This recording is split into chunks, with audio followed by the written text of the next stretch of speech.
Oh, Selena! Long time no see, huh? Yo? You there? It's me, Pete, your beloved ex-husband, making the grand effort to reach out. You should be grateful. So, are you gonna respond to me or not? Beloved, ex-husband, what the hell are you rambling about? Ah, see? I knew you were reading my messages. I gotcha. Couldn't resist, huh? Classic. The only reason I'm replying is because your nonstop spam was annoying and the words coming out of your mouth were impossible to ignore. Also, who the hell gave you my new number? I changed it for a reason, damn it. Man, you haven't changed at all. Still the queen of not showing your love outright to me. I love that about you. Not showing my love outright to you? Are you seriously that brain dead? I only replied because I don't want some creep like you twisting reality and spreading your nonsense. So yeah, I'm replying purely for damage control. Got it? Yeah, whatever. Skip the drama, babe. So when do I move in? Move in? What in God's name are you talking about now? Oh, stop playing coy. You're rebuilding that house of yours, aren't you? And? Yeah, I saw it. Just happened to pass by the other day. Looks like a brand new two-family home, huh? Pretty bold move. And that's your business. How? Oh, come on. It's obvious, isn't it? You finally realized you can't live without me. That house, it's your way of saying you want us back together. Don't worry, babe. I'm a forgiving man. I can overlook the cold shoulder you gave me. We can pick up right where we left off. I honestly don't know where to begin correcting your idiocy. Seriously, what fantasy world are you living in? I have zero interest in getting back with you. None. There you go again with that tough act. Not showing your love for me mode activated. You don't have to be like this, you know. If you hadn't gone and changed your number like some rebellious teenager, we wouldn't be playing this cat and mouse game, right? Listen carefully, you delusional fossil. I didn't change my number for fun. I changed it to escape you. I don't want anything to do with you or your warped little fantasies. Yeah, whatever. I get it. You're shy about admitting you miss me. But don't worry, I'm a patient guy. I'll keep an eye on the house. When it's ready, I'll just show up with my stuff. You won't have to lift a finger. No, you won't, because there's one thing you clearly haven't bothered to wrap your tiny brain around. Oh, finally admitting it, huh? You're ready to beg for me to come back? Let's hear it, babe. I'm already married. Come again? You heard me. I'm married. Happily, legally, and completely married. So your little fantasy reunion? Never. Not in this life, not in any life. Good one. Nice bluff, but you'll have to do better than that if you want me to buy it. You're not buying it because you don't want to face reality. Damn right I'm not buying it. You think I'm that easy to fool? I've seen that two-family house going up with my own eyes every single day. And your parents are long gone, aren't they? Which means there's only one logical explanation left. You're building that house so you can live with my parents. That's the only thing that makes sense. You're trying to patch things up with me. You're planning our sweet little remarriage, and you just couldn't say it out loud. How's that for airtight detective work, huh? Impressive, right? You can praise me now. I don't even know where to start with how brain-meltingly wrong you are. Seriously, my brain cells are crying just listening to you. First off, newsflash, you and your parents are not part of my life plan. That house, it has nothing to do with you. I'm not building it for you, with you, near you, or anything else your messed up heads conjured up. So stop this pathetic fantasy, delete my number, and do not contact me again. Am I clear? Yeah. You're just flustered, babe. 5 years apart is a long time, huh? I get it. You're in panic mode. But I know you. Once you calm down, you'll realize how much you miss me. I'll give you some space, but I'll be back. Count on it, Selena. Later, babe.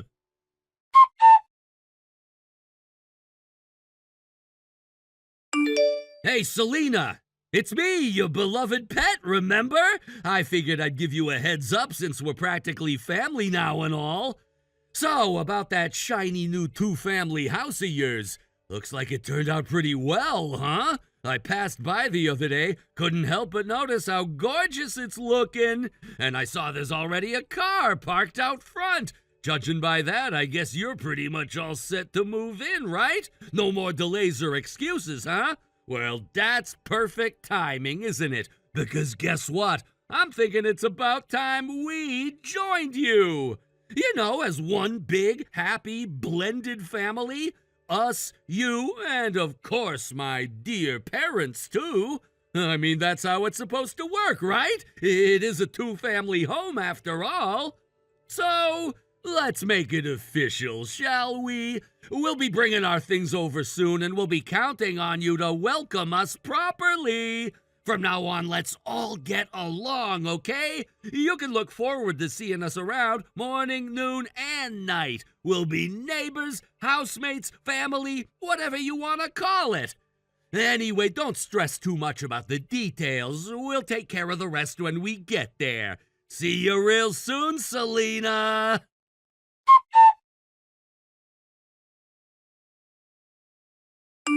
What the hell? You're seriously planning to move in here? With your parents, too? You can't be serious. Ah, Selena. Finally acting like your usual self, huh? Why the cold shoulder last night? I sent you a message straight from your one and only darling husband, you know? You should have been waiting by your phone ready to reply instantly. That's basic respect, don't you think? Ugh, I have so many things I want to say. I don't even know where to start. For your information, my phone ran out of battery last night. I just turned it back on, and now I'm reading your absurd, delusional message and trying not to burst out laughing. Absurd, huh? Sounds to me like my message made quite an impact on you, didn't it? You're so moved you don't even know how to react. Must be nice to still feel that way about me after all these years, huh? Don't twist my words into whatever suits your fantasy. I'm disgusted, not thrilled. Why is that so hard for you to understand? Oh, come on. You know what they say. When a woman says no, it secretly means yes, right? Wait, maybe this is one of those classic tsundere moments, huh? Yeah, no, and don't show up here. Why the hell would I ever welcome back an ex-husband who cheated on me and his vile parents who spent years hurling insults at me? You think I've been waiting around to crawl back to that nightmare? Look, about the cheating thing, let's just call it water under the bridge, all right? Excuse me? Water under the bridge? For both of us? Yeah, exactly. Even Mom said it. This all happened because you just weren't attractive enough as a woman. You totally failed as a wife, Selena. Honestly, you should have been the one paying me alimony to make up for it. But somehow I ended up paying you. And after that, the past 5 years have been hell for me. I got dumped by that girl, lost my job, the neighbors whisper about me behind my back. It's been a nightmare. So now it's only fair you dedicate your life to making it up to me. Making it up to you? Exactly. You built that fancy two-family house just for that, right? To atone for me and my parents. What kind of twisted logic is that? That has nothing to do with you. Oh, don't get all worked up now. If you're already this emotional, how will you handle seeing me in person? Speaking of which, guess what? I'm here right now. What? I brought my parents and we're ready to move in. I even brought the marriage registration forms so we can officially get remarried today. Let's start our happy family life again. Are you out of your mind? Our stuff's on the way, too. Movers will be here in the afternoon, so yeah, you'll take care of those feels, right? Thanks in advance. Wait, you actually came? Yup. Look out your window if you don't believe me. We're standing right at your front door. Me, Mom, and Dad. There's nobody out there. Huh? Yeah, I checked. There's no one at my door. Cut the crap, Selena. Stop pretending, will ya? We're right here. No, seriously, there's no one. What? Where exactly are you? At your front door, duh. Address? Why do I need to tell you that? This is your family home, isn't it? Like I'd forget after all the times I've been here. We're in A City, of course. A City? You're at my old family home? Obviously. Why are you double-checking like some clueless idiot? Open the door already. Mom and Dad can't wait to resume your wifely re-education. Time for you to remember your place. You might want to double-check that address yourself, genius, because you're at the wrong house. What? You finally made me understand what you've been rambling about all this time. Took me long enough. What are you talking about? That house, my old family home, I sold it. What? Yeah, I sold it years ago. Why the hell would you do that?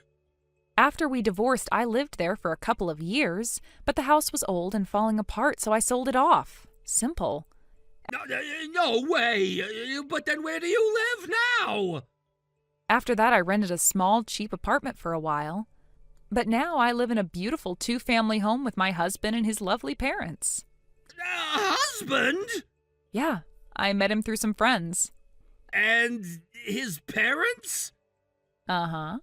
They're kind, considerate, and nothing like the nightmare you call parents. I don't understand. This has to be some kind of prank, right? You're just trying to surprise me or something. Nope, no tricks here. This is my life now. You can't do this to me. You have to let me move in. I already gave up my apartment. My dad and I even quit our jobs for this. Oh my God, were you seriously planning to live off my income? Is that what this was about? Well, I figured if you had enough cash to build a house, you could support us. Unbelievable. Yeah, I built a house, but it's under my husband's name. And guess what? It's nowhere near A City. I didn't even know my old place was under construction again. No, open the door, damn it! Let's get married again, I'm begging you! You really are the king of idiots. What? Did you even look at the nameplate on the mailbox? Nameplate? Wait a sec, that's not your name? Exactly. Some completely unrelated family lives there now. Got it? You're trespassing on a stranger's property. What? So unless you want to get arrested for loitering, I suggest you pack up your circus and leave. And you might want to hurry, because if someone inside already called the cops, well, I wouldn't be surprised. Oh no, Selena, there's a police car coming! Tough luck. Guess you'll just have to figure it out on your own. Selena! Help me! Not my problem. Goodbye.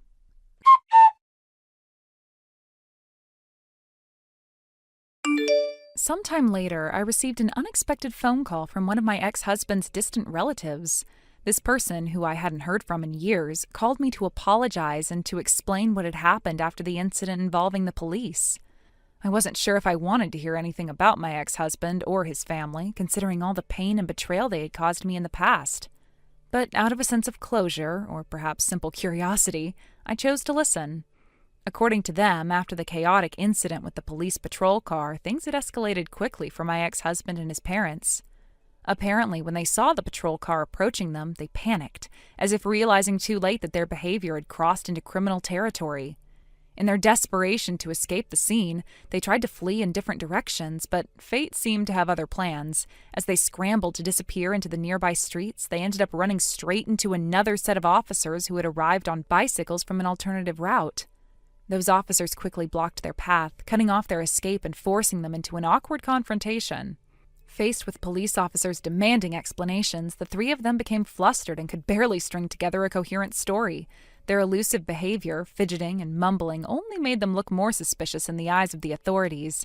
They had no identification on them, no clear purpose for being in the area, and no reasonable explanation as to why they had reacted with such panic when seeing the patrol car. Naturally, this triggered the officers' instincts to treat them as potential criminals, resulting in them being detained and taken in for questioning at the police station. Although, according to the relative, even though no direct harm had yet been inflicted upon anyone, the police deemed their actions sufficiently suspicious to warrant a thorough investigation. After several hours of interrogation and an official warning, they were released under strict surveillance and with a formal warning on their record. They were made well aware that any further incidents would result in immediate arrest and more serious charges. But as I listened to the details, it became clear that the true punishment for them had nothing to do with police action. Their biggest problem was far more pressing and far less avoidable. They had no home, no income, and no one left willing to support them. The relative told me, almost with a tone of cold resignation, that the trio, my ex-husband and his aging parents, were now effectively destitute. In the 5 years since our divorce and the ugly affair that had shattered not only our marriage but also their social standing, they had managed to alienate practically everyone in their extended family. Once their dirty laundry had been aired for all to see, the cheating, the manipulation, the lies, they had been ostracized.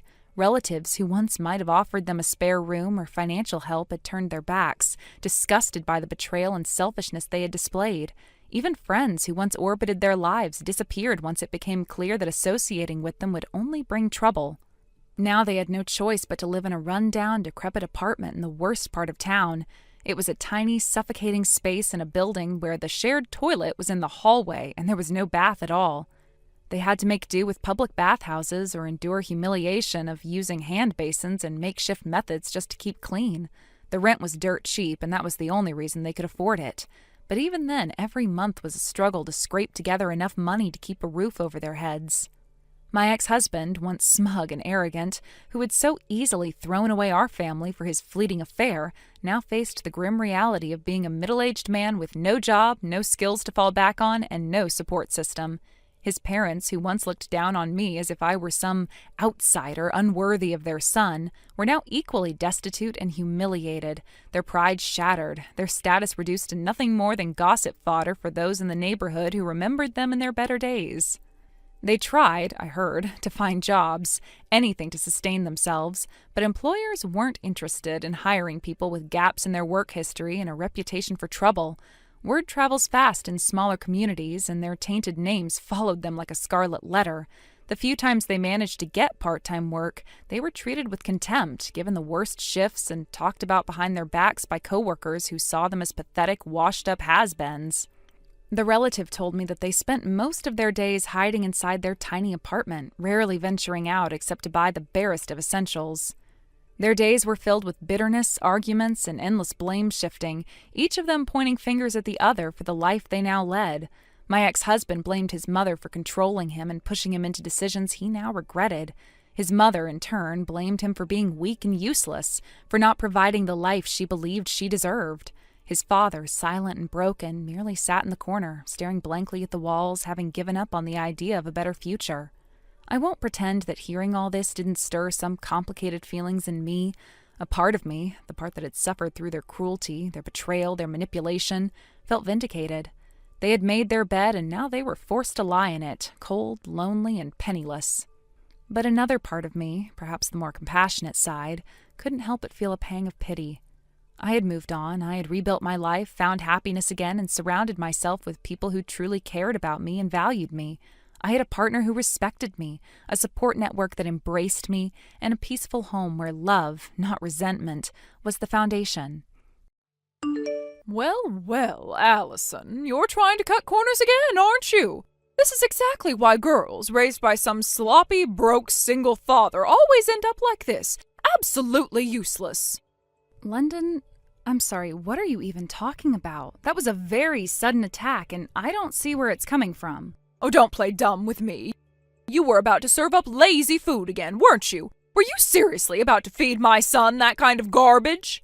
Lazy food? I don't understand. What do you mean?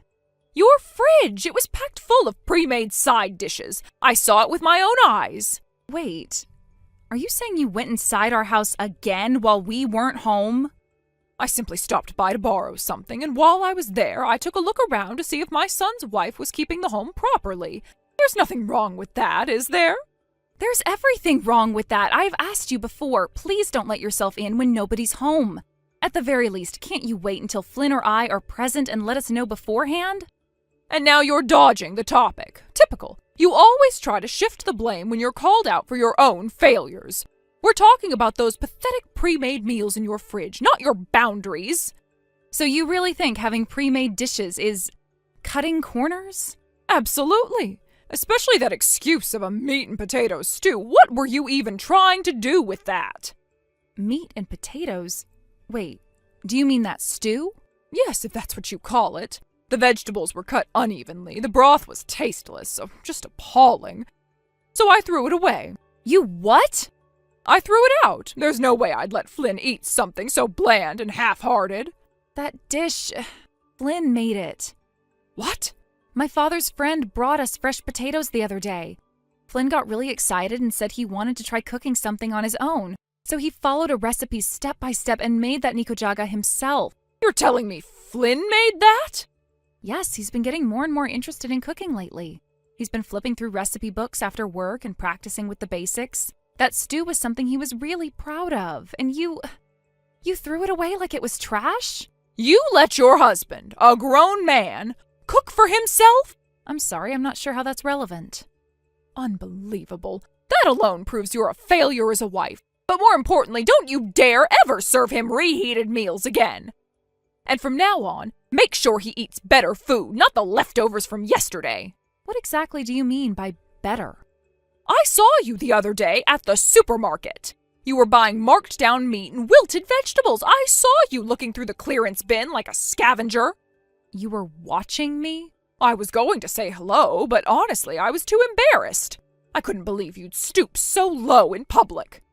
London, have you ever stopped to consider why we're struggling to stay within our budget lately? You barging in uninvited and throwing out food like that, it's not just invasive, it's wasteful. That lazy stew could have lasted us 2 days' worth of meals and you just trashed it. Excuse me? I'm sorry, but we have reached our limit. I'm going to talk to Flynn and ask him to take back the spare key. You can't keep coming and going whenever you like. You what? You're taking the key away from me? Actually, I'm thinking of changing the locks to a type that can't be duplicated so easily, just to be safe. You little... I really don't have time to argue anymore. I have work left to finish. If you have concerns about what Flynn eats or what we keep in the fridge, feel free to call before showing up uninvited. Well, this is unbelievable. I am his mother. And I'm his wife. He's an adult, London. You don't get to decide what he eats, where he eats, or what time he gets home. And you certainly don't get to dictate how I manage our meals at home. You're going to regret this. Maybe, but at least I'll regret it with my dignity intact. Now please leave.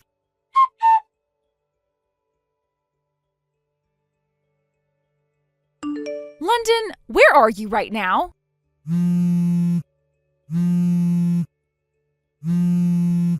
I have been calling and messaging you for over an hour and no response. And I need you to return the spare key, remember? Still nothing. London, come on, I can see that you've read my messages. Yes, calm down. What is it now? When you stopped by earlier today, you took something from the house, didn't you? I already told you. I sent a message saying I was borrowing something. The conversation about your disgraceful cooking was just a side note. That wasn't the main reason I dropped by. Then give it back. Excuse me? When a mother-in-law politely asks to borrow something, the proper response from a daughter-in-law is, of course, take whatever you need. Not screaming demands. Then come when someone is actually home. You can't just let yourself in like that, London. I did message you that I'd be borrowing something. Don't act like I didn't give you a heads up. A vague message saying I'm dropping by to borrow something isn't enough. You didn't say what you were taking. Some things are precious. I don't want just anyone grabbing whatever they like from my home. You're being ridiculous. If you're going to obsess over every little item, you're clearly not cut out to be the wife of this family. Stop trying to twist this around and justify your behavior. You took something deeply personal, something that mattered to me. What are you even talking about? The dress you took, that was my mother's dress. It's one of the only things I have left of her. This thing? Oh, that explains the weird pattern. Such a dated look. Oh, figures it would come from a cheap background. You knew. You knew, didn't you? And now you're pretending you didn't? Even knowing, it's not like it's anything special. You're acting like it's some priceless heirloom when it honestly looks like a thrift store reject. Then give it back! Well, that's going to be difficult right now. Why? Because I'm wearing it. What? A friend of mine invited me to a last-minute theater night. She said, let's make it a bit classy, everyone in dresses. But the problem was my own dresses were all at the cleaners. I wore one to a cousin's wedding just last week, and everything's out being washed. So you decided to wear my mother's dress without asking? Yes, I remembered seeing a few of your dresses tucked away. I thought one of them might do in a pinch. It's not my fault you keep sentimental junk in the closet and expect me to know which rags are sacred. Why didn't you rent something or just wear something simple? Rentals cost money. Why should I waste money when there's something right there at home? This worked out perfectly. It's convenient. No, London, it's not convenient. It's theft. That dress was not yours to take, not yours to wear, and not yours to mock. Oh, stop being so melodramatic. I told you, I'll return it. It's not like I'm keeping it. You're blowing this out of proportion. You don't get to decide what is or isn't a big deal. That dress was the only thing I had left from my mother. It was hers. She wore it on the last birthday we celebrated before she passed. You had no right. Oh, please. You can't live your life clinging to old rags and memories. Let it go already. She's gone. Don't you dare. I really don't have time for this. The performance is starting. I'm turning my phone off now. London, don't you dare hang up on me. Toodles.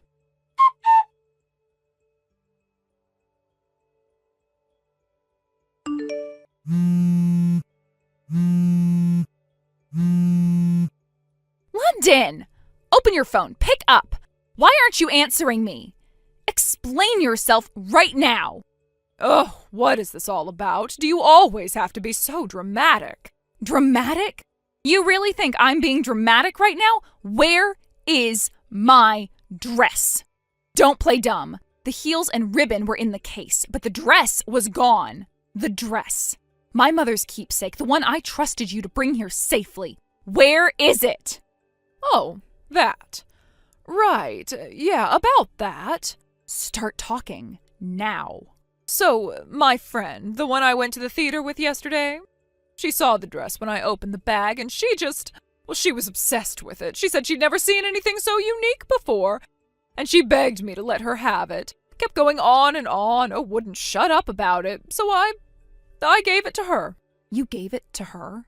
You gave away my dress. The only thing I have left of my mother, and you gave it away like it was nothing? Oh, don't make it sound so harsh. She really loved it, and I didn't want to sour our friendship by saying no. You seriously prioritized your friendship over my mother's legacy? Do you realize what you've done? Oh, come on. It's not like it was some priceless relic. It's just a dress. And besides, it looked kind of old, honestly. Worn. Don't you dare. That dress was handcrafted. My mother wore it the night she won her final competition. It was her most treasured possession. She made me promise to take care of it. You had no right to even touch it without asking, let alone give it away. Okay. Jeez, you're acting like I burned your house down. I'll pay you for it if it means that much to you. What, like $300? It's worth $300,000. Sorry, what? $300,000. That's what the dress is worth. It was made by a Japanese living national treasure. A one-of-a-kind commission, silk, hand-dyed by a master. Priceless? Maybe, but insured for $300,000. That's a joke, right? There's no way something like that ended up in your family. Why not? Because we're not dripping in gold? Because I come from a single-parent household, do you assume we're broke? My mother's family descended from nobility. The dress originally belonged to my grandmother. She purchased it through a personal connection with a renowned artisan. And that artist was recognized by the Japanese government for cultural preservation. No, you're lying. This is some kind of trick to guilt me. You don't believe me? Fine. Ask your sister Angela. She and her husband visited our home, remember? She took one look at the dress and nearly cried. Recognized the textile work instantly. Said it had to be from a living national treasure. And said it could easily be worth $300,000 or more. She even asked to take a photo of it to show her contacts. Why didn't you tell me all of this earlier? I tried, but you turned off your phone. You always do that when things get inconvenient, don't you? You walk around like nothing matters unless you decided it mattered. Okay, fine, I'm sorry, I didn't know. But you knew it was my mother's keepsake. You knew I trusted you. And you still gave it away. You still laughed when you told me it had been chopped up for an Aloha shirt. Well, I didn't think it would spiral like this. I just thought she'd wear it once, maybe keep it. I didn't think she'd destroy it. You didn't think at all. That's the problem. You act like people's hearts are toys. You walk around with your smirk and your petty little remarks, but the truth is, you're cruel. And when someone finally holds you accountable, you act shocked. Look, I said I'd pay for it. I'll find a way. You said it was a cheap old dress not 5 minutes ago. Now suddenly you're scrambling, but you know what? I don't want your money. I want my mother's dress back. Can you do that? No, it's gone. I told you. It's been cut to pieces. Then we're done, because this wasn't just a mistake. It was theft. I didn't steal it. You didn't have my permission. You took it without consent. You gave it away, and now it's destroyed. And I have every right to report that. Flynn wants me to go to the police. He is furious, London. Because while you were destroying what little I had left of my mother, he was the one trying to help me hold it together. Flynn's involved in this? Yes, and more than that, he told his father everything. What? He told his dad? Flynn sent him a message. He's flying back immediately. He said, and I quote, "If she did this on purpose, we'll be having a very serious conversation about what kind of woman I married." He also said you might want to start preparing for a divorce. No. Oh, this is a nightmare. It was just a stupid dress. How did this happen? Because you made it happen. You saw something that mattered to me and decided to ruin it. And the kicker? You weren't subtle about it. You whispered to yourself as you took the dress. "So, this is her precious keepsake dress, huh? Well, I'm sure it's nothing special. She'll probably panic when she finds out I wore it." How do you know that? Because you were caught on camera. Our pet monitoring system has sound. It recorded every word. And now it's evidence. Evidence of intent, of motive, of malice. No, please. This can't be happening. I didn't know it was being recorded. I didn't think. You never do. And for once, that's going to cost you. Please, can't we just talk about this? Work something out. You had that chance. You lost it. From here on out, I'll be handling everything through legal counsel. You'll hear from my attorney soon. Wait, no, don't do this. I'll be ruined. You should have thought of that before you treated my grief like a joke. Before you handed my mother's memory over to a stranger just to feel powerful. You destroyed something I can never replace, and now you'll have to live with the consequences. Goodbye, London.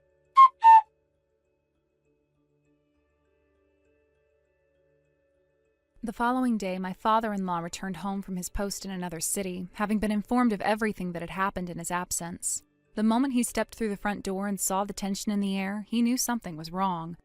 But once he heard the full story, every reckless, selfish act that had unfolded, his rage boiled over. I had never seen a man look so completely betrayed by the people he trusted most. His face, usually calm and composed, was hardened with fury and disbelief. He didn't waste time with shouting or theatrics. No, his response was far more final. He immediately told my mother-in-law that their marriage was over. No more discussion, no more second chances, just a quiet, steely declaration that it was finished. Apparently on his way home, after speaking with several family members and reading messages I had sent him to explain what happened, he had already stopped by the city hall and picked up the divorce papers. Now, with unwavering resolve, he placed the documents in front of her and told her to sign them. And she did. Perhaps out of guilt, perhaps out of shock, or perhaps because she knew she had no defense left. But that wasn't the end of the story, not by a long shot. For the infamous wedding dress, the one that held so much sentimental and monetary value, it had been recklessly cut up and turned into a gaudy Aloha shirt, all for the sake of some tasteless joke. The person responsible for sewing the dress into that awful garment was one of my mother-in-law's close friends. At the time I was furious, but I had assumed she knew the dress's significance. It turns out she didn't. She had been told it was just some old fabric my mother-in-law no longer cared about. When the truth came out, she was horrified. A few days later, she visited me in person, bowed her head low, and dropped to her knees in front of me. Tears welled up in her eyes as she apologized again and again, saying she had no idea what she had been asked to destroy. She begged for forgiveness, saying that she couldn't live with herself if she didn't try to make things right. I never wanted to see anyone grovel like that. I didn't need her to do that. I could see she was genuinely remorseful. She wasn't the one who needed to bear the full weight of this disaster, but she insisted. As a result, she proposed a repayment plan for the cost of the destroyed dress. She would handle the entire financial burden out of her own pocket, not because I asked her to, but because she said her conscience wouldn't allow her to do otherwise. That kind of integrity, it honestly surprised me. Later, I found out something else that made everything make a little more sense. This friend of my mother-in-law's wasn't just any ordinary person. She was actually a wealthy businesswoman. She owned a factory, managed a successful textile enterprise, and had more than enough resources to cover the damages. And this is where the irony truly hit home. She decided that my mother-in-law would pay off the debt herself by working in her factory. Yes, the same woman who once bragged about being too refined for manual labor was now waking up before dawn to put in hours on the production floor. Her friend had offered her a position out of mercy, a way for her to make amends through honest labor. I heard from mutual acquaintances that she's been grumbling every day since, muttering things like this wasn't how her life was supposed to turn out and how unfair everything is. But honestly, I can't feel sorry for her, not even a little. She did this to herself. She tore apart something meaningful, treated it like trash, and for what? A moment of petty control? A show of disrespect? Now she's paying the price literally and figuratively. Thank you for watching and listening. We hope you enjoyed the video. Don't forget to like this video and subscribe. Also, feel free to leave a comment about what you thought of the story. We look forward to seeing you at the next story. Hey, Forrest! Been a long time, huh? It's me, Tomas! Ring any bells? Wow, Tomas! Yeah, I remember you. You were in my class back in high school, right? That's the one! Guilty as charged! Man, it's been what, 12 years? Time flies! Yeah, it's been a while for sure. Honestly, this is kind of a surprise. Not to be rude, but we weren't exactly close back then. What's got you reaching out now? Fair point, I get it. But hey, I've got a reason. So here's the deal. We're organizing a high school reunion this year. I got pushed into being the point person, so I've been hitting up everyone. Oh, a reunion. I hadn't even thought about that kind of thing. To be honest, I've never gone to any of the past ones. Tell me about it. You've been a total ghost. We've had 4 already, man. Every time we'd send you invites, and every time you bailed with some I'm busy excuse or something. Thought you were never gonna show your face again. Guilty as charged, but I mean, can you really blame me? My high school life wasn't exactly a highlight reel. I wasn't popular, barely had any close friends, and most people probably forgot I even existed. I always felt like I'd be that awkward guy just standing around with a drink and no one to talk to. Yeah, I remember you were kinda reserved, bit of a loner vibe, real quiet, always had your head in a book. Definitely gave off that straight A dark cloud energy. But hey, we were all weird back then. You probably turned out fine. Thanks, I guess. I like to think I've mellowed out a bit. Got a decent job, started talking to actual people, developed a bit of social skill. Took some time, but I'm not the same ghost I used to be. That's what I like to hear. See, that's why these reunions are great. We all grew up, changed in ways no one expected. It's cool seeing how everyone turned out. Who got hot, who didn't, who became successful, who didn't. Good food, cold drinks, old stories. What's not to like? Yeah, but I don't know. Even if I've changed, the idea of walking into a room full of people who remember me as that weird, quiet guy is still kinda intimidating. Like, what if they still see me the same way?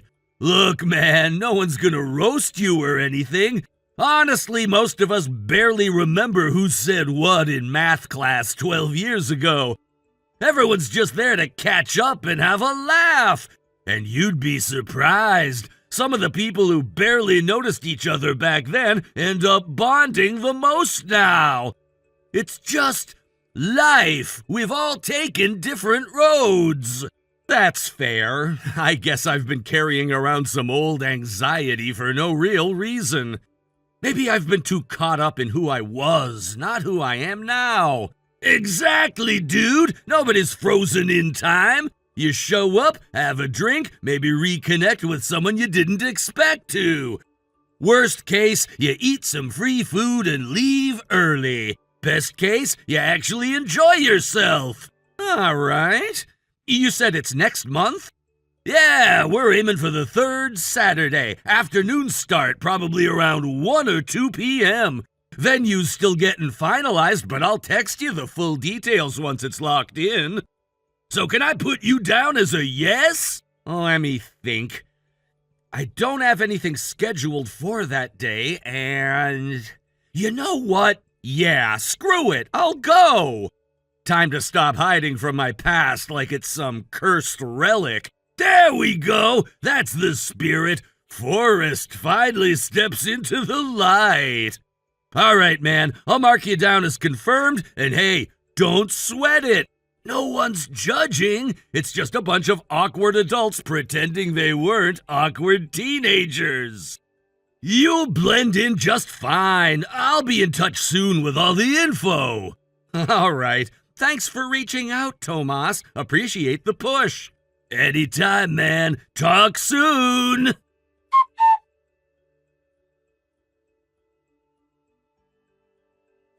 Hey, Tomas, got a second? I just got to the venue a little before 3, like the invitation said, but there's no one here. Not a single person. Did I mess up the address or something? Tomas? Dude, seriously? You actually fell for it? That's hilarious! Wait, what do you mean, fell for it? Reunion venue changed, bro! We canceled that place earlier today! Changed? To where? Now why would I tell you that? Come on, man! You're the punchline today! God, I can't believe how easy this was! What the hell are you talking about? All right, I'll spell it out since you clearly don't get it. So there's this little game me and my buddies play during drinking parties. It's kinda our signature move. We invite everyone to a place, confirm the time and all that. Then, on the day, we cancel the reservations, switch locations, and tell almost everyone. Almost. We leave one person out of the loop. Just one. You're joking! Nope. And guess what? Today, you were the lucky one we didn't tell. Congrats, man. You're the chosen idiot. This isn't funny. I didn't fall for anything. You never even told me the new location. How is that some kind of prank? It's simple, man. We all take bets. Who's gonna get screwed? Who'll actually pay the cancellation fee? You know how much they charge for canceling a 140-person booking on short notice? $7,000! The loser pays! That's the game! Today, you're the loser, so cough it up! You expect me to pay $7,000 for a prank I wasn't even told I was part of? Are you insane? That's not a game, that's just manipulation! That's fraud! Relax, man. We've done this before, a few times. Always got a laugh out of it. Sometimes the guy pays, sometimes not. Doesn't matter. The chaos is part of the fun. Besides, I didn't use my real name for the booking, so even if they wanted to chase someone, they can't get me. You're bragging about using fake names to make fraudulent reservations? Do you even hear yourself? This isn't a joke anymore, it's harassment! And borderline criminal. Depending on the restaurant, this could be a police matter. Good luck with that. You think I haven't thought this through? No paper trail, no real ID. They only know you showed up. So guess who they're gonna come after for the cancellation? No, you're not dragging me into this. I'm not paying a cent. You planned this, you canceled, you lied, you pay. Nah, see, I already told the venue that you were covering the fee. Said you were the one who made the booking and wanted to surprise everyone with a prank. I even left your name and number with them. Told them you might try to run, so, good luck explaining that to them. You've seriously lost it. What kind of person does this? What kind of sick game are you playing? Oh, come on. Don't be so dramatic. It's just a bit of fun. Besides, it's not like you were even excited for this reunion anyway. You said yourself you were a nobody in high school. Thought it'd be funny to see the quiet kids squirm. So this was targeted. You singled me out because I didn't have many friends? You're still that insecure, pathetic bully who thinks screwing someone over makes you relevant? Nah, I just hate when people like you think they're suddenly part of the crowd. You weren't, you aren't, you won't be. You should have stayed in your little cave. This world's for people who can handle a joke. This isn't a joke, it's malicious. And if you think I won't take this to the police, think again. That restaurant could come after both of us, and I'll make sure every detail gets traced right back to you. Good luck proving anything. Fake name, burner number, I've done this dance before. Unbelievable. I honestly can't believe I ever thought about showing up and reconnecting.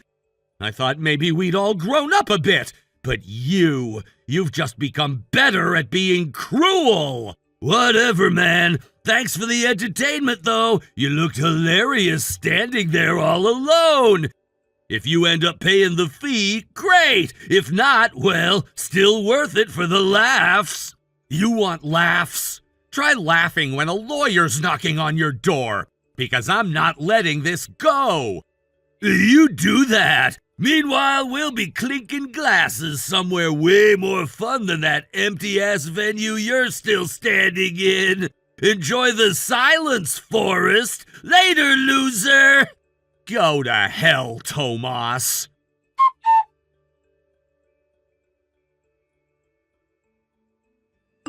Yo, Forrest, how's that one-man party going? Tell me, did you manage to cough up the money?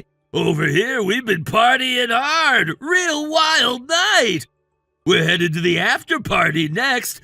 You wanna come, or did you spend all your money running from your tab? I'll pass. I've got no interest in joining your little celebration, Tomas. Especially not after what you pulled. Oh, come on, don't be like that. You sulking or something? Look, my bad, okay? $7,000 is a lot of cash to lose on a prank. I get why you'd be pissed, but hey, look at it this way. Bad luck, right? Sometimes you roll the dice and crap out. Actually, I didn't pay a dime in cancellation fees. Wait, what? No way! You're not telling me you skipped out on the bill? Didn't run. I talked with the venue directly and got them to reverse the cancellation. We're still holding the party right now as we speak. Wait, seriously? You're throwing some sad little revenge party with your 4 lonely friends? Let me guess, you're passing the hat around so everyone chips in to cover the costs? How many people showed up to your pity parade? About 200. The hell did you just say? 200. Didn't want all that food and prep from the venue going to waste, so I reached out to coworkers, my boss, some clients, a few college buddies. explained the situation, asked if they'd pitch in 20 or 30 bucks to keep the night alive, and it just snowballed. Even got friends of friends coming in now. Company execs, friends, spouses, suppliers, everyone's here. It's turned into a full-blown networking event. No way, that's crap. You couldn't organize a lunch, let alone a 200-person party. You're a nobody. Maybe, but I've got connections, like Michael. Met him during my overseas exchange program in college. His family's filthy rich, and he's the CEO of his own firm now. Happened to be in the States for business and doing a little sightseeing, so I invited him. He said sure, then showed up with 50, 60 people. His colleagues, clients, some international partners. Wait, hold up. You went on exchange? You, Mr. Socially Awkward Loner? Pretty sure introversion doesn't disqualify someone from studying abroad. Anyway, the point is it's not some pathetic get-together. It's an opportunity. The kind you couldn't fake even if you tried. We've got professionals swapping business cards like crazy. Might walk out of here with 3 new contracts and half a dozen partnerships. Yeah, right. You're just making this up now. Think what you want, but guess who showed up a few minutes ago? I don't care. Your company's chairman and president. What? You're lying! Nope, your president apparently knew me. Came over and asked, "You're Forrest, right? You and our Tomas were classmates, weren't you?" Said he recognized me from a photo you'd shown around and he wanted to talk. Turns out he's been looking for an introduction to Michael's company. Thought I could help. And? Did you help? Tell me you helped! Nah, I turned him down. What? Why? Are you serious right now? That's my job on the line! Because it's your company. And let's not forget, I was the one who got conned. You tricked me into booking a venue, tried to stick me with a $7,000 tab just for your twisted amusement. Okay, but that has nothing to do with my company. Why take it out on my job? I don't have any beef with the company itself, but I sure as hell don't feel inclined to go out of my way for it either. Besides, when your president kept pressing, I decided to be honest. Told him everything. How you pulled a scam for laughs, how you nearly left me on the hook for thousands, and how this kind of behavior wasn't exactly new for you. What the hell, man? Why'd you tell him? Do you have any idea what'll happen if that deal falls through? I'll be the one who gets blamed! Not my problem. It's between you and your company. I just said I wouldn't introduce them. If the president still wants to pursue the deal, that's up to him. If not, well, maybe he's thinking twice about the kind of people he's promoted. You're screwing me over! You're doing this on purpose! I worked my ass off to get to where I am! I climbed from the bottom, man! You ruined this for me, I swear I'll sue you! For what? Telling the truth? Let me know how that goes. Your Honor, I bullied my old classmate and it backfired. Good luck finding a lawyer who'll touch that. You smug bastard! You know, I almost gave you the benefit of the doubt. If you just owned up, apologized like a decent human being, I might have tried smoothing things over. I would have talked to your president, explained you made a dumb mistake and deserved a second chance. But you doubled down, mocked me again, threatened me. You don't regret what you did. You're just afraid of consequences. Wait, don't go! Okay, I get it. You're right. I was an idiot. I shouldn't have done it. It was cruel and stupid, and I regret it. Please, I'll make it up to you. I'll apologize properly. Just, please talk to the chairman. Please fix this before it's too late. Too late? Tomas, they already left. Packed up and gone maybe 10 minutes ago. Even if I wanted to fix this, I couldn't. No, you son of a... You set me up! You let me walk into this and now you're laughing behind my back! Set you up? That's rich, coming from the guy who started this mess with a fake party. Let me give you some advice. Next time you plan to humiliate someone, make sure they don't know how to bounce back. You think you won? I didn't come here to win. I came to clean up the mess you made. And I did it with class, integrity, and the support of people who actually respect me. You've got a second-rate after-party and a bunch of plastic smiles. I swear I'll... What, call your lawyer? Go cry to your boss? Good luck with that. Anyway, we're wrapping up soon. People are starting to say their goodbyes. Meanwhile, I hear your group's heading to a karaoke bar for round 2. Hope it's a blast. Do you think I can enjoy anything now? Guess not. But hey, enjoy the company you keep. You earned it.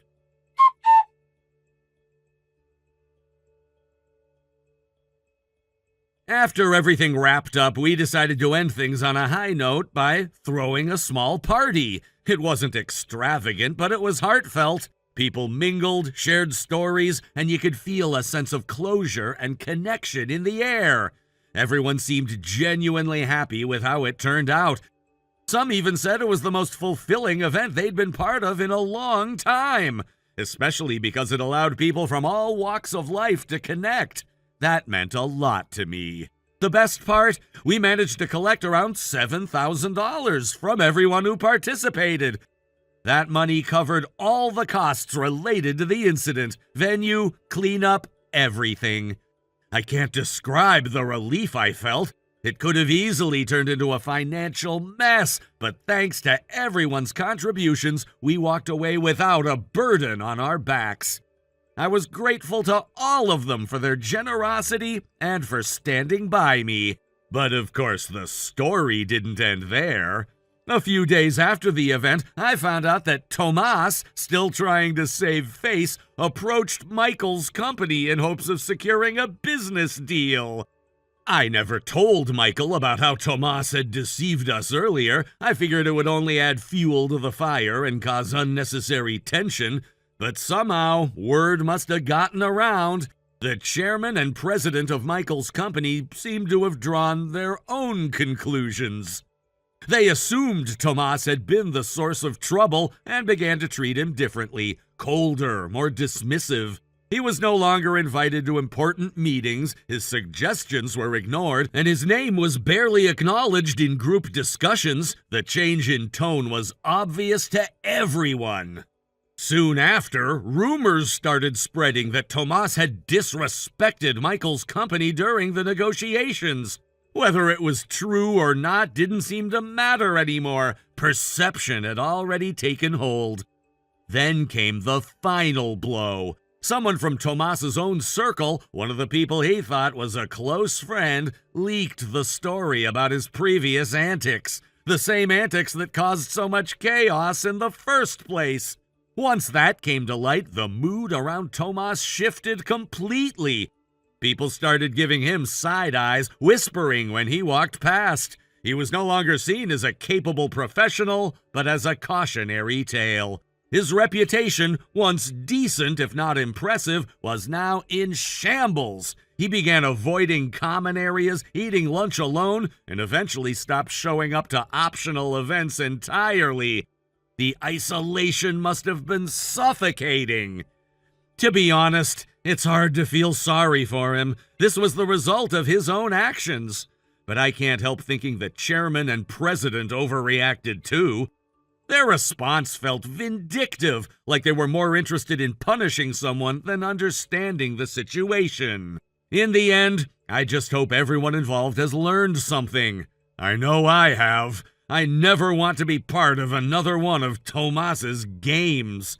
Some mistakes cost more than money. They cost trust, dignity, and peace of mind. Thank you for watching and listening. We hope you enjoyed the video. Don't forget to like this video and subscribe. Also, feel free to leave a comment about what you thought of the story. We look forward to seeing you at the next story. Hey, Laura, how you doing? How's it like still living with Mom and Dad? I'm sure you made the right decision to continue living with Mom and Dad because you can't make enough money as a middle school graduate. But I think it's about time you learn to become independent. What is wrong with you? I guess you enjoy picking on your sister so much. You texted me again because you're bored, and you're repeating the same thing again. You must know that only those with low IQ repeat the same thing over and over again. I'm worried about your vocabulary. Maybe go and get your brain checked? What are you saying? I used to be called a genius, a one-in-a-million child, the son of God. Unlike you, who haven't even graduated from high school, I have a bachelor's degree. We have very different educational backgrounds. So what do you want from me? Why are you texting me? What? Did you text me just to insult me for no reason? You must have a lot of time to waste. I'm busy right now, so can we talk again later? Waste your time on something else. Okay, poor people have no time to waste, I guess. They have to work frantically to make money. Bye. Hey, wait a minute, I'm not done talking to you. I texted because I had something I wanted to tell you. I didn't just text you because I was bored. I have better things to do than that. Then what do you want? Make it short and fast. I found a new job. I quit my old job and changed jobs. Okay, your 10th time changing jobs. Congrats. Nothing surprising, just classic you behavior. Goodbye then. I'm telling you to wait. Are you that busy? This time, I'm getting paid a lot, although it's just my first salary. My first salary is over $3,000. Okay, so what? What's the big deal? Come on, be honest and admit that you're jealous. No need to pretend like you're not. Girls are way prettier when they're honest and straightforward with their feelings, you know. That's a lesson from your brother. Gosh, I really don't understand what the big deal is. It's none of my business, and I'm not interested at all. Then let me be straightforward with you so that you can understand what I mean. A middle school graduate like you and a college graduate like me are just too different to understand each other, I guess. I'm guessing you barely make $1,500 every month because you're just a middle school graduate, which means you'll never be able to win against me. Do you finally get the point I wanted to make? Do you know the word ignorant, or is that word too difficult for you? Oh, are you referring to yourself? Yes, you're using the word right. You should have gone to high school at least. What are you going to do without any proper educational degrees? Oh, but you were happy with your middle school graduation certificate and decided to get a job instead of pursuing higher education. I'm sure you made this stupid decision because you hated studying. Such a dumb reason. I can't believe you made an important life decision like this just because of something so small. What an ignorant kid you are. You literally have no idea. What? Nothing. Don't worry about it. Then I guess you're done making your announcement? I'm at work now, you know. I think it's during your work hours too, no? You'll get fired soon if you don't do your work properly. How about you go back to work and stop wasting your time? Me? Getting fired? No way! That is the last thing that would happen. I'm a genius who used to be called the son of God, remember? Okay, let's go back to work. Bye. Hey, Laura, hello? I know you're jealous of my high salary, but you're being too obvious with your envy towards me. As the sister of a genius like me, you should at least act properly so that you won't embarrass me. Hey, are you still there? Don't just leave me on unread. Hello? I didn't give you permission to go offline.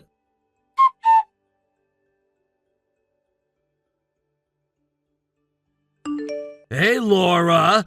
I'm getting my pay today. Do you want some? I should share with the poor. I thought this was your first salary after changing jobs. I think you should save the money for future purposes. Don't just use everything now. A genius like me never keeps money overnight. You know that saying? What did you say? Never mind, there's no way you know such a difficult saying. So, how much do you want? I feel sorry for you, so let me give you some as your brother who made $3,000 as his first salary. Why? I just feel so sorry for Mom and Dad who live off your small salary that you barely managed to make with your middle school degree. Poor Mom and Dad, they pretend like they're happy. So just answer me, how much do you want? I don't need anything. Well, I kinda knew it. I knew you would say no. Your useless pride would never say yes to my kind offer. Then why ask? Leave me alone. Oh, don't be so jealous of me. It's no use. Why do I have to be jealous? There is no reason for me to envy you. Well, you only make $1,500 a month, right? I think that's enough of a reason. Imagining how impoverished your life must be, ooh, it gives me shivers. I'm just being kind, sis. Hey, first of all, I think you're misunderstanding something. You haven't been home for 10 years. You have no idea what kind of life we're having right now. It's none of my business how you have a wild imagination, especially in a negative way. But can you stop mixing your imagination up with reality, assuming like that's the truth? What are you saying? I'm sure that you don't make much money as a middle school graduate. And think about it. Dad stopped working after the company he worked for went bankrupt. Mom also quit her part-time job after she got sick. There's no way your monthly salary of $1,500 is enough to support the whole family. I'm sure you're so impoverished, barely having enough to eat every day. If you say so, how about you visit us once? Huh? You just live an hour away from our house. It's not that far. Too much work for me. I'm lazy. It's been 10 years since you last came home, so I'm sure it's worth your visit to see how things have changed. You can visit any time. Nah, I bet the house that was already old became even more worn out over the decade. No need to go there in person. Then how about you at least check the street view on maps and see how our house looks now? Huh? You can check how the house looks now. You'll understand that you're the one who has no idea and is being ignorant. You don't make any sense. If you can spare a minute or two and make the effort to check, you should understand what I mean completely. You're not as busy as me, right? You should have the time. Why would I do that? Too much extra work. Okay then, do whatever you want. So in the end, you just wanted to brag about your salary, right? You have no plans to share with us your money in the first place. You were just being the annoying brother you always were. If you want to waste your time on something so useless like this, how about you spend more time working? Wow, look at you being all bossy and acting like you know better than me. Unlike you, who has to work so hard like an ant, I'm a genius with a bachelor's degree, so people go easy on me even when I don't focus on my work for a while. You'll definitely be fired if you disrupt the workflow. You should know better if you're such a genius. You're the one who's on the verge of getting fired. I'm going back to work now. You should focus more on your work. You don't want to embarrass yourself. Okay.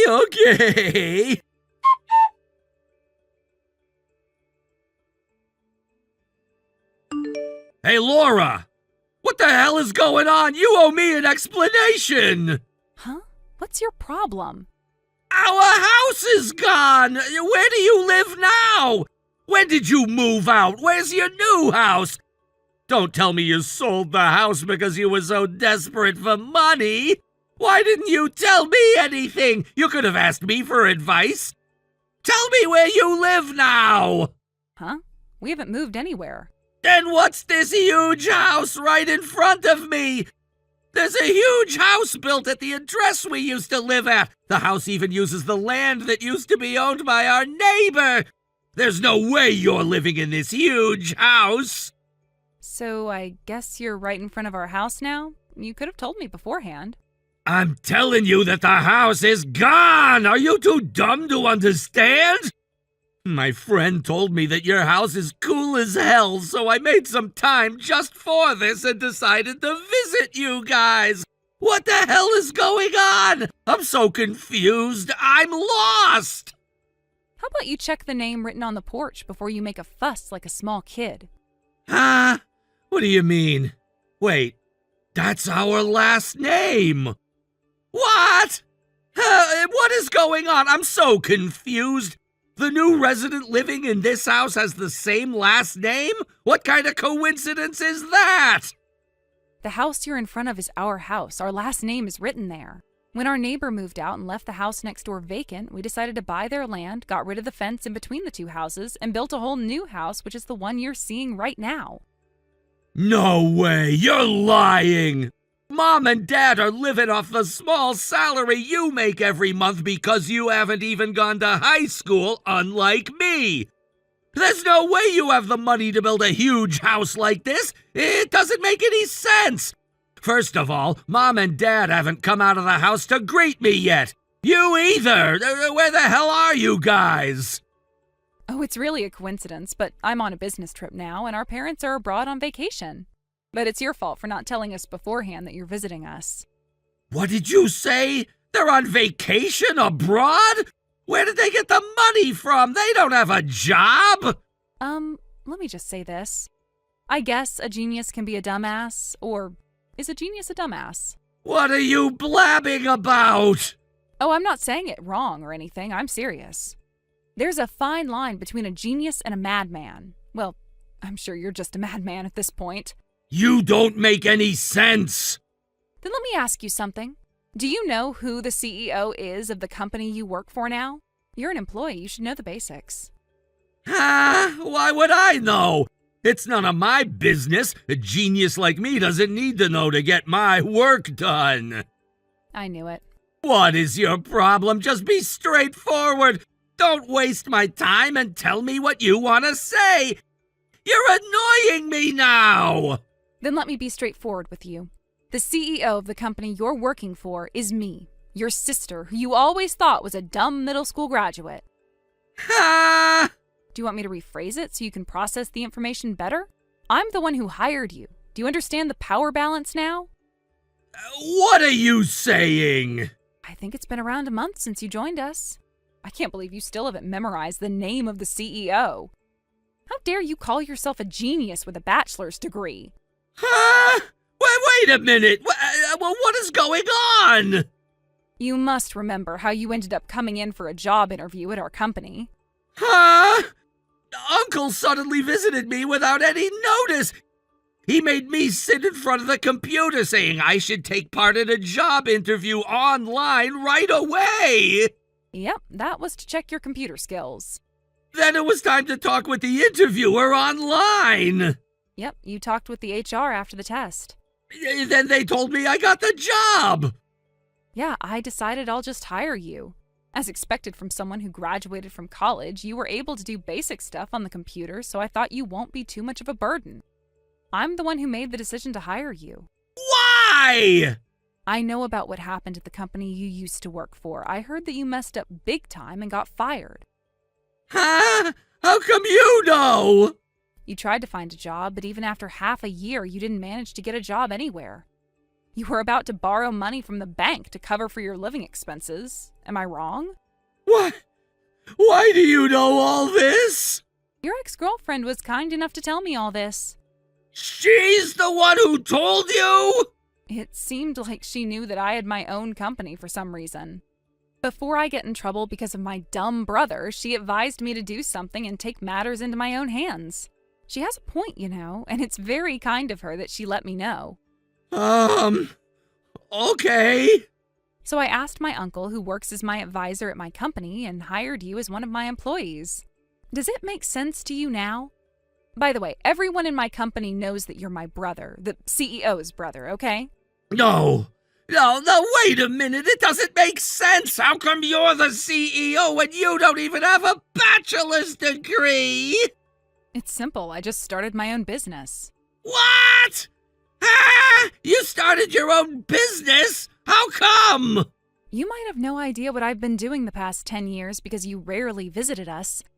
But I really worked hard and put a lot of effort. That's why I was able to rebuild our worn-out house. It's the result of my hard work. A middle school graduate like you is the CEO? If you can't believe it, go check the website of my company yourself. You can see my photo and read the greetings by the CEO. My face is clearly pasted on the website. What the hell? I'm a genius who graduated college with a bachelor's degree, but I'm being hired by my little sister who only went to middle school? Let me argue against that. I always wanted to tell you this. It's your fault that I had no other choice but to give up on going to high school. Don't you remember? Ah, it's my fault? The admission fee of my high school? You used them all up, saying it was an unexpected income you could use for whatever you wanted. Ah! Back then, it was just when the company Dad worked for went bankrupt, so we didn't really have money. So I gave up on going to high school. I was the one who paid for your tuition from your 3rd year until you graduated from college. I bet you never knew. You can't be serious. I hope you haven't forgotten one important thing. We're still testing if you're fit to continue working at my company. Ah! I decided to let you do your thing this past month, not telling you anything on purpose. But regarding your behavior and attitude at work, I'm sad to tell you that I've been receiving very negative feedback and comments from your fellow colleagues. Especially your attitude towards Michael from marketing and Melinda from administration. Stop acting all bossy and intimidating them at work just because they're younger than you. They've been working at this company longer than you, so they're your seniors at work. You have to respect them. So there's 2 more months left for your testing period. I would not go easy on you just because you're my blood-related brother. If you don't change your attitude and start taking work seriously, I am ready to fire you anytime.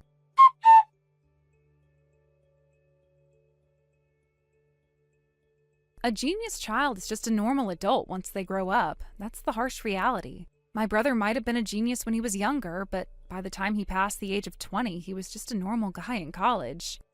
My brother grew up without facing any huge challenges and failures in life. So he ended up becoming a dumbass with a twisted personality who believed that he was a genius and didn't even doubt that. After we texted and he found out the surprising truth about me, it looks like he was defeated by reality. And I heard that he lost all his arrogance, resembling a boxer who lost all his passion after a defeat, slouching in the corner of the boxing ring. For the rest of his testing period, he worked diligently and focused on his assigned work. I guess he was always aware of my uncles and my deathly stares in the office. But it left me an impression to see him enjoying computer work and making graphs for our data the other day. He doesn't need to be special, so I just hope he can become a normal office worker just like anyone else. Thank you for watching. Please subscribe and hit the like button. See you next time.